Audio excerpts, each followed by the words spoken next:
एक नगर सेठ ने महात्मा बुद्ध को भिक्षा के लिए निमंत्रण दिया। महात्मा बुद्ध ने निमंत्रण स्वीकार कर लिया।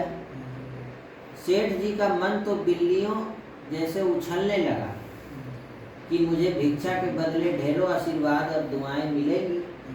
निश्चित समय पर महात्मा बुद्ध उनके द्वार पर पहुंचे। नगर सेठ दौड़े दौड़े आए और अंदर से खीर भरा पात्र लाए। खीर से भरा हुआ कटोरा लाए, पर ज्यों ही महाभिक्षु के पात्र में उड़ेलने लगे तो एकदम रुक गए, क्योंकि भिक्षा पात्र कीचड़ से भरा हुआ था। महात्मा बुद्ध का जो पात्र था वो भिक्षा से भरा। तो सेठ जी को थोड़ा विचित्र लगा, परंतु मौके की महानता को ध्यान में रखकर वे बिना बोले पात्र को साफ करने में लग गए, धोने लगे उसको, और स्वच्छ भिक्षा पात्र में खीर डालकर महात्मा जी के हाथ में देकर आशीर्वाद की कामना से हाथ जोड़कर सिर झुकाकर उनके सामने खड़े हो गए कि वो आशीर्वाद देंगे। लेकिन महात्मा बुद्ध तो शांत मुद्रा में खड़े उसे निहारते रहे, आशीर्वाद भी नहीं दे रहे हैं कुछ। उनका मौन नहीं टूटा, आशीर्वादों की झड़ी नहीं लगी तो सेठ जी का धैर्य का बांध टूट गया। उन्होंने कतार स्वर में कहा, महाराज आशीर्वाद से कृतार्थ कीजिए।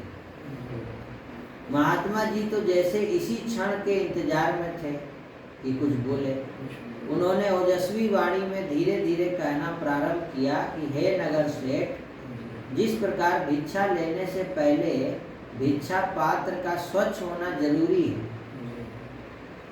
इसी प्रकार कीमती आशीर्वाद ग्रहण करने से पहले मन रूपी पात्र का भी स्वच्छ होना जरूरी है। आशीर्वाद दे दिए और उसका पात्र में तो कचरा भरा। आपने कीचड़ से भरे पात्र के ऊपर खीर नहीं डाली, क्योंकि आपको ख्याल था कि खीर व्यर्थ हो जाएगी।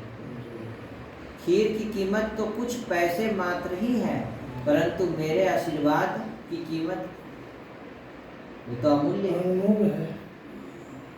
इसलिए मन में जो काम, क्रोध, लोभ, मोह, अहंकार, छल, कपट से भरा हुआ मन बुद्धि है, उस मन बुद्धि रूपी पात्र पर कीमती आशीर्वाद ठहरते ही नहीं।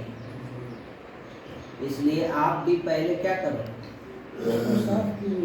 मन बुद्धि को स्वच्छ कीजिए। स्वच्छ करना अपना काम आज भी वरदान में आया, वही इसमें भी है कि काम विकार की जगह आत्मिक स्नेह, क्रोध की जगह क्षमा, लोभ की जगह संतोष, मोह की जगह वैश्विक प्रेम और अहंकार की जगह नम्रता को भरिए। छल कपट है तो छल कपट के स्थान पर अपने को सरल चित्त बनाइए, फिर अमृत तुल्य आशीर्वाद स्वतः ही आपकी निजी संपदा बन जाएगी। बिना मांगे ही सब कुछ मिल जाएगा।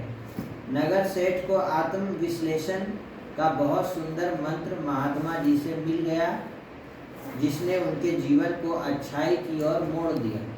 फिर उसका सारा विकार खत्म हो गया। काम की जगह क्या बोले, आत्मिक स्नेह, क्रोध की जगह क्षमा, लोभ की जगह संतोष, मोह की जगह वैश्विक प्रेम, अहंकार की जगह नम्रता, छल कपट के स्थान पर सरल चित्त अपने आप को बनाना है। इस तरीके से उसका लाइफ परिवर्तन हो गया।